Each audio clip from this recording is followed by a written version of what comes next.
Trench. Sylvia Trench. I admire your luck, Mr. Bond. James Bond. Roger Moore and Sean Connery were not only actors who played James Bond, they were also icons in their own right. They were responsible for reshaping the film industry and defining an entire era of spy thrillers. Moore contributed wit and sophistication, while Connery brought grit and charm to the role. Nevertheless, what did the original James Bond think about Moore's performance in the role of James Bond? When it comes to Roger Moore, Sean Connery doesn't hold back when he speaks his mind, and the things that he says might quite surprise you. I think it's just a different appetite, that's all. For example, I think that the fundamental difference is that I played Bond, and in this one as well, with the reality, credibility, and hopefully still encompassing stunts and... At some point in time, Sean Connery, the original James Bond, made the decision to discuss his feelings regarding Roger Moore's portrayal of another fantastic Bond character. Now, before you get confused, Connery was the first Bond we had, and Moore was the next to wear the Bond suit. As you can probably guess, both of them had their own distinct approach to portraying the famous spy through their performances. Let us investigate it further, shall we? Thomas Sean Connery was born on August 25, 1930 in the town of Fountainbridge, which is located in the country of Scotland. His father, Joe, was a man who made his living by driving large trucks, and his mother, Euphemia, put in a lot of effort to clean and wash clothes. Due to the fact that they did not have a great deal of wealth, they resided in a section of the city that was referred to as the Street of 1,000 Smells. Is there a reason for that name? There was a rubber mill and a few breweries in the neighborhood, both of which contributed to the peculiar odor that permeated the air. During the time that Thomas was a young child, they were forced to sleep in a drawer because they were unable to purchase a cot for him. They lived in a small house that only had 2 rooms of living space. The phrase, "we were very poor," was something that Connery would say, but he would also add, "I never knew how poor we were because that's how everyone was there." Tommy Connery was another name that Sean Connery used to go by when he was a young boy. While he was growing up, he would spend his time in Fountainbridge with his friends playing games such as football and tag matches. Big Tam was a nickname that his friends gave him because of his tall stature and strength. This name was a testament to his strong physical abilities. The nearby school that Tommy attended was called Toll Cross Elementary. You can refer to him as Big Tam if you like. The following is an intriguing section. He had an exceptional ability to solve mathematical problems. And what do you think? He was a huge fan of comic books. From the moment he was able to read, he immediately began reading any comic book that he could get his hands on. Connery was continually captivated by the world of film. "I would play hooky and go to Blue Halls, a local cinema, to watch the films," he once said. "I would spend my time there." It was when Connery was only 13 years old that he made the decision to stop attending school and begin working at the dairy that was located nearby. He took the plunge and joined the Navy when he was 16 years old, and he adorned his arm with 2 tattoos to commemorate this journey. They read the book Scotland Forever as well as Mum and Dad. In spite of the fact that these tattoos were intended to last a lifetime, his time spent serving in the Navy is not nearly as long-lasting. He had intended to serve for 7 years, but his stomach ulcers caused him to leave the military prematurely after only 3 years. Following his discharge from the Navy, he went back to his hometown and began working a variety of jobs. From shoveling coal, laying bricks, and polishing coffins, to even modeling for students at the Edinburgh Art School, he used to do everything from these things. His goal was to be able to afford a membership to the Dunedin Weightlifting Club, so he lived on a limited budget for several months and saved every single shilling he could get his hands on. In response to the question of why he did it, he admitted that it wasn't really about getting in shape. "All I wanted to do was take the girls by surprise." And indeed, he was impressed. Not only did he have a lot of admirers in the neighborhood, but he also had a lot of friends at the gym who saw potential in him and helped him get nominated for the Mr. Universe competition. In the year 1953, Mr. Connery embarked on a journey that would take him 9 long hours to reach the bustling city of London, which was the location of some important competitions happening at the time. As he confidently introduced himself to the panel of judges bearing the title of Mr. Scotland, he did not hesitate to flaunt his towering height of 6 feet 2 inches. A medal was bestowed upon him in recognition of his outstanding performance, which earned him the 3rd place finish in the tall men category. On the other hand, The excitement was not yet over. It appeared that a local casting director had developed a fondness for our young Scottish lad, who was present among the crowd participants. He was so taken with Connery that he made him an offer to join the choir of an upcoming production. Connery accepted the offer. South Pacific is the name of a musical written by Rodgers and Hammerstein. Drury Lane, which is located in the center of London's famous theater district, was going to be the location where the show was going to be performed. I couldn't dance, and I didn't have a voice, Connery admitted in an open and honest manner. On the other hand, there was one thing about which he was completely certain. If I were to simply stand there, I would easily be able to attract attention. It was as easy as having one session of practice, and then he was able to recognize it on the spot. At that very moment, I made up my mind that acting would be the primary occupation of my life. Sean Connery was the stage name that he chose to use. He chose the name Sean not only because it was his middle name, but also because it brought to mind his all-time favorite movie character, Shane, who was brought to life on screen by Alan Ladd. For some reason, Sean seemed to be a better fit for the image that I wanted to project than either Tom or Tommy. He looked back with fondness.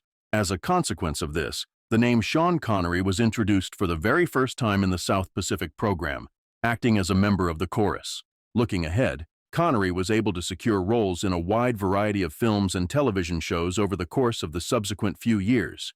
Included in this is a performance that received praise in a BBC rendition of the song Requiem for a Heavyweight. However, he was concerned about the fact that he did not have any formal education. In light of this, he decided to embark on a journey through the world of classic literature, during which he immersed himself in the works of authors such as Joyce, Tolstoy, and Proust. On the other hand, this enlightened reading did not lessen his street-smart edge by any means. Connery got into a fight with Johnny Stompanato, who was romantically involved with Lana Turner, while they were both working on the set of the film Another Time, Another Place in 1958. These two were working together. Speculations circulated in Hollywood gossip columns that Connery and Turner were romantically involved with one another. After falling head over heels in love with Diane Cilento, a stunning blonde actress from Australia, Connery, who was known for his tough guy image and was adored by a large number of women, found himself falling head over heels for her. In August of 1957, they were both working on a television show for the ATV Playhouse in Britain. This event took place during that time. Despite the fact that Cilento was already married, Connery was unable to control the strong feelings he had for her. In the beginning, Diane only considered Connery to be a friend. She stated that he appeared to be a man who was carrying a significant amount of baggage on his shoulder. But in 1959, things took a significant turn for the worse. Cilento contracted tuberculosis at this time, which coincided with the moment when Connery's career was on the verge of taking off. Because of this, Connery became aware of the extent of his affection for her. The mere idea of being separated from her had a significant impact on him. There is a story that goes that Connery passed up a golden opportunity to appear in the film El Cid, which was directed by Charlton Heston. As an alternative, he made the decision to stay by her side while she was recuperating. Nevertheless, this did not in any way hinder his career. On the contrary, an offer of employment was extended to him by the renowned 20th Century Fox Studios after they recognized his talent. As a result, Connery appeared in a few films that were produced in Hollywood.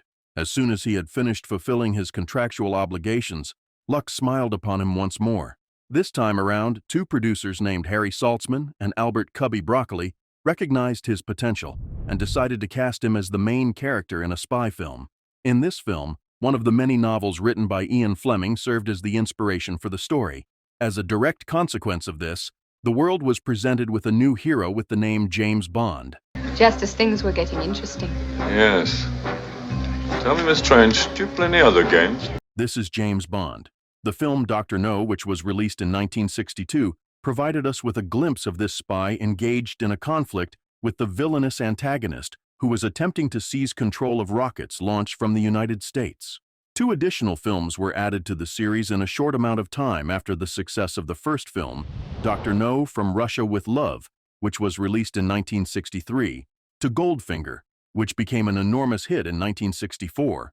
Despite being released in 1965, the film Thunderball was able to achieve even greater success in terms of ticket sales.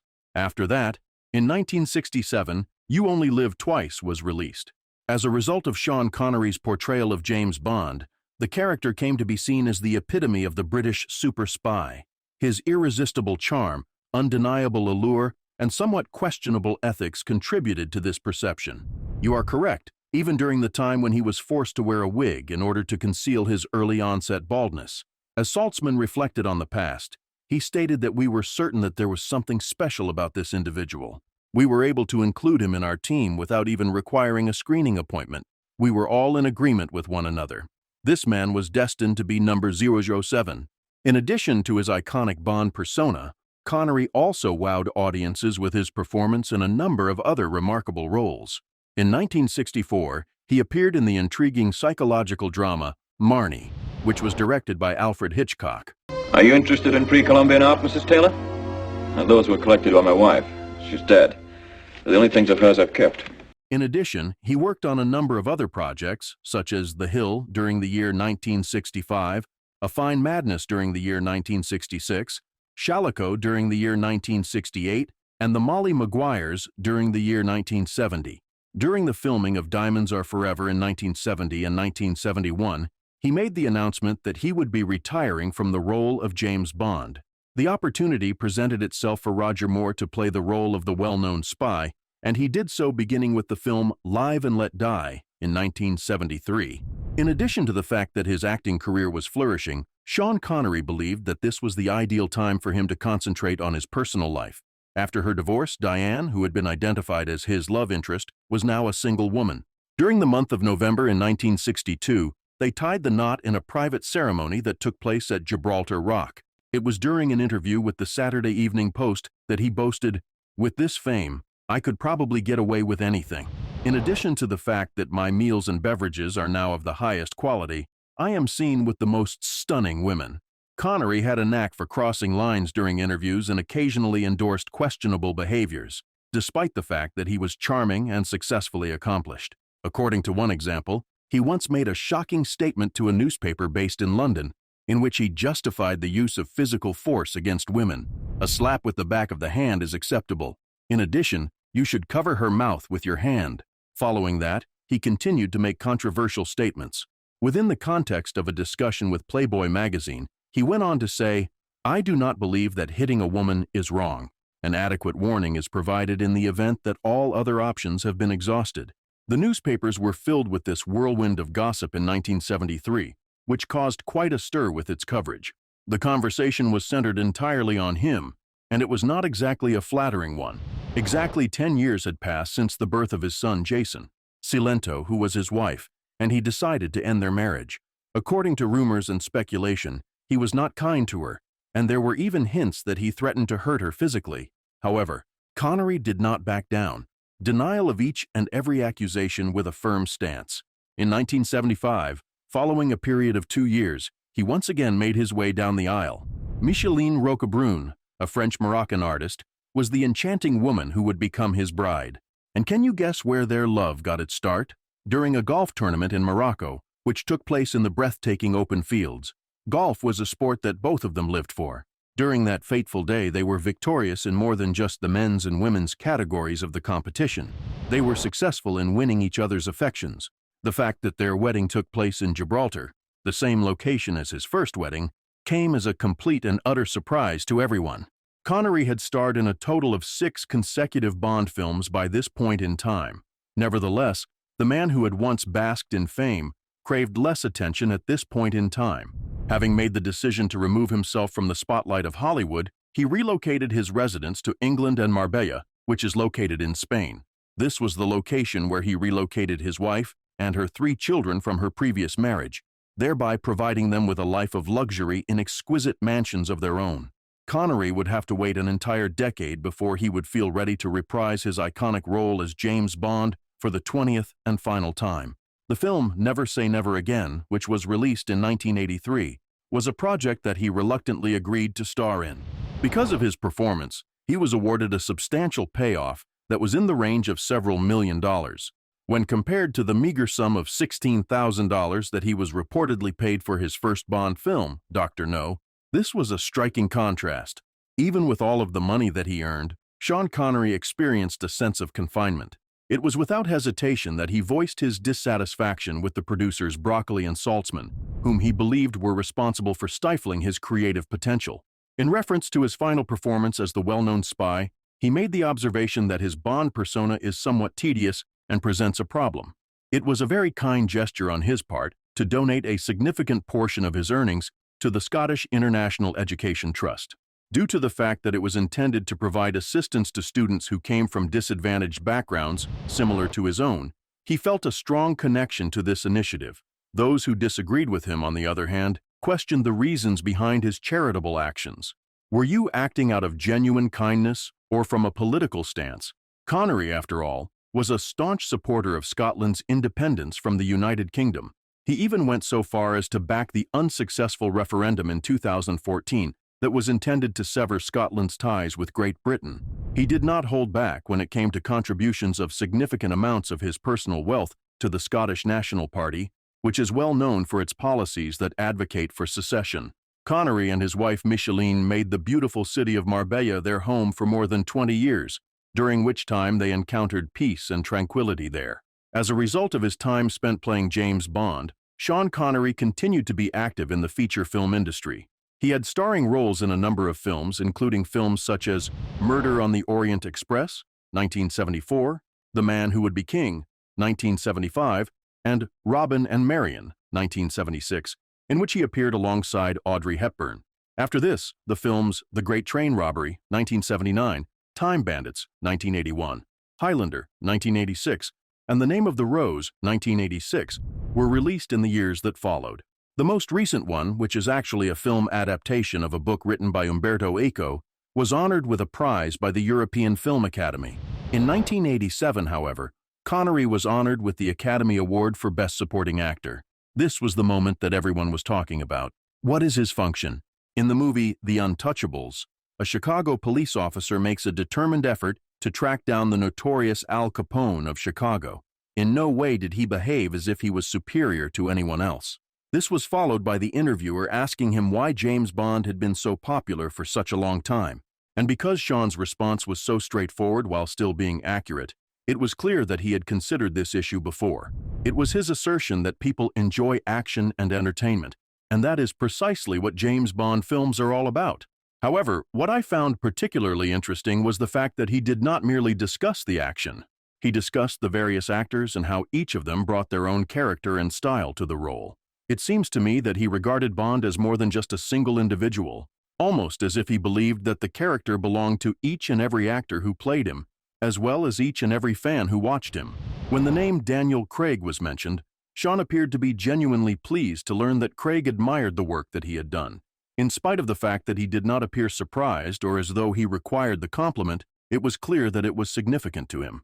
He probably felt a sense of satisfaction from the fact that someone like Daniel Craig, who is so talented in the role, looked up to him. I believe this is because he was concerned about the legacy of James Bond. In addition, Sean mentioned that each and every James Bond film contains a small amount of peril inside of it. It was his assertion that this is what makes the character so fascinating. It is my belief that he truly believed that danger is a significant component of the Bond character, an individual who is not afraid to take chances and confronts danger head-on, while maintaining a sense of style at all times. In the end, Sean Connery's thoughts about James Bond did not give the impression that he was simply discussing a fictional character from a work of fiction. I had the impression that he was discussing something more significant, pertaining to the ways in which various individuals can bring their own distinct strengths to a role, how that manages to keep a story alive for decades at a time. I have the impression that Sean was extremely grateful to be a part of something that was so iconic, but he also respected the contributions that others made to it. It's almost as if he considered himself to be a member of a group, despite the fact that he will forever be remembered as one of the most legendary James Bonds of all time. Let's call it quits. In what way do you feel about it? Share your thoughts with us in the comment section below. Be sure to keep in mind that we will be back with yet another interesting video for you. Please continue to watch and stay tuned.